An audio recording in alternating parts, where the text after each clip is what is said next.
राधे राधे दोस्तों, कैसे हैं आप सभी। आशा करती हूँ आप सभी बहुत अच्छे हैं और अपना ख्याल रख रहे हैं। राधा रानी अपनी कृपा आप सब पर बनाए रखे। दोस्तों, आज हम बात करेंगे सत्तू संक्रांति की या सतुआने की। ये सारे उपाय मैं जो बताने जा रही हूँ, ये सारे उपाय पंडित प्रदीप मिश्रा जी द्वारा बताए हुए हैं और ये विशेष रूप से कारगर होते हैं। तो आपको सत्तू संक्रांति के दिन क्या करना है, किन नियमों का पालन करना है, क्या चीज़ें दान करनी है, कैसे दान करना है, शिव जी के मंदिर में आपको क्या चीज़ें चढ़ानी है, सभी नियम आज आप लोगों को बताऊंगे। और सारे नियम जो है ये पंडित प्रदीप मिश्रा जी द्वारा बताए हुए हैं। तो आपको एक एक करके सारे नियम बताऊंगी। आप पूरी वीडियो देखिएगा, तब आपको समझ में आ जाएगा कि आपको क्या करना है और कैसे किन नियमों का पालन करना है। तो चलिए वीडियो शुरू कर लेते हैं। लेकिन उससे पहले अगर अभी तक आपने मेरे चैनल को सब्सक्राइब नहीं किया है तो चैनल को सब्सक्राइब कर लीजिएगा और बेल आइकन को दबाना बिल्कुल ना भूलिएगा। जानकारी अच्छी लगे तो वीडियो को लाइक शेयर ज़रूर कीजिएगा। तो चलिए वीडियो शुरू कर लेते हैं। सबसे पहले बात कर लेते हैं हम लोग सत्तू संक्रांति की। तो जो सत्तू संक्रांति है 2025 में ये 14 अप्रैल के दिन मनाई जाएगी। इस दिन से खर मास का समापन हो जाएगा। जो 14 मार्च से लेकर के जो खर मास चल रहा था, जिसमें कि सारे शुभ कार्य वर्जित थे, तो ये आपका 14 अप्रैल को सत्तू संक्रांति के बाद से आपके सारे शुभ कार्य शुरू हो जाएंगे। शुक्रदेव उदित हो जाएंगे तो आपके सारे शुभ कार्य शुरू हो जाएंगे। सत्तू संक्रांति के दिन आपको विशेष रूप से किन नियमों का पालन करना है, ये पंडित प्रदीप मिश्रा जी ने जो बताया है वो मैं आपको बताने जा रही हूँ। तो आपको करना क्या है, विशेष रूप से आपको सुबह सवेरे संक्रांति के दिन, तो कि सुबह ब्रह्म मुहूर्त में स्नान का विशेष महत्व होता है। और कहा जाता है कि संक्रांति के दिन जो लोग पवित्र नदी या सरोवर पर स्नान करते हैं उन्हें मोक्ष की प्राप्ति होती है और जीवन की सभी समस्याएं समाप्त होने लगती हैं।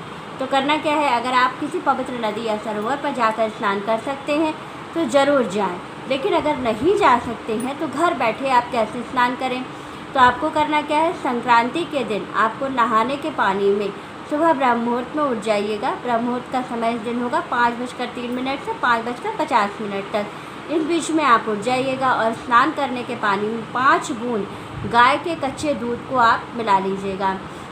गाय के कच्चे दूध को मिला करके और इसके बाद आप जो है स्नान कर लीजिएगा। आपको वही पुण्य फल प्राप्त होगा जो आप पवित्र नदी या सरोवर पर जाके स्नान करेंगे तो आपको प्राप्त होगा। आपने स्नान कर लिया, इसके बाद आप सूर्य देव को जल अर्पित करेंगे।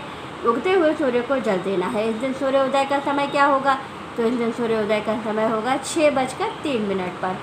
तो आप इस समय तक स्नान करके तैयार हो जाइएगा। जब सूर्य देव उदित हो रहे हों, सूर्य उदय हो रहा हो, तो उनकी आगवानी करते हुए उनको जल अर्पित करें और इसके बाद अपने घर के मंदिर में आप विशेष पूजा पाठ कर लें।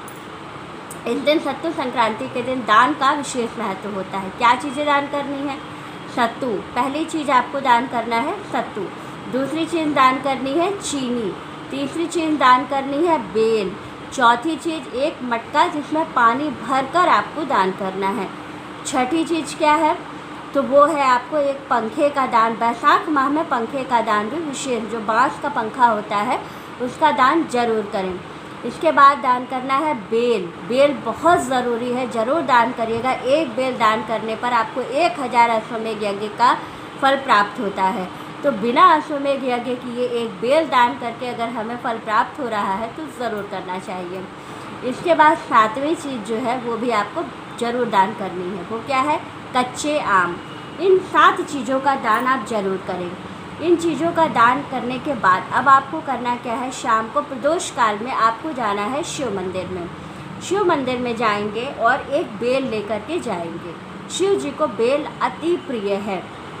अगर आप दान नहीं कर पाते हैं, सत्तू संक्रांति का दान आप नहीं कर पा रहे हैं, तो कुछ मत करिए, केवल एक बेल ले लीजिए और शाम को एक घी का फूल बाती का दीपक बना लीजिए और घर से शुद्ध जल ले लीजिए और पीला चंदन ले लीजिए। बस इतना सामान लेकर के आप चले जाइए शिव मंदिर में शाम के समय, प्रदोष काल के समय में। इस दिन प्रदोष काल का समय क्या होगा, तो इस दिन जो प्रदोष काल का समय होगा वो होगा शाम को 5:20 से लेकर के 7:13 तक। इस बीच में आपको पहुंच जाना है शिव मंदिर और जो जल आप शुद्ध जल लेकर के जाएंगे उससे भोलेनाथ का अभिषेक करना है। उनको अर्धपुंड का तिलक लगाना है।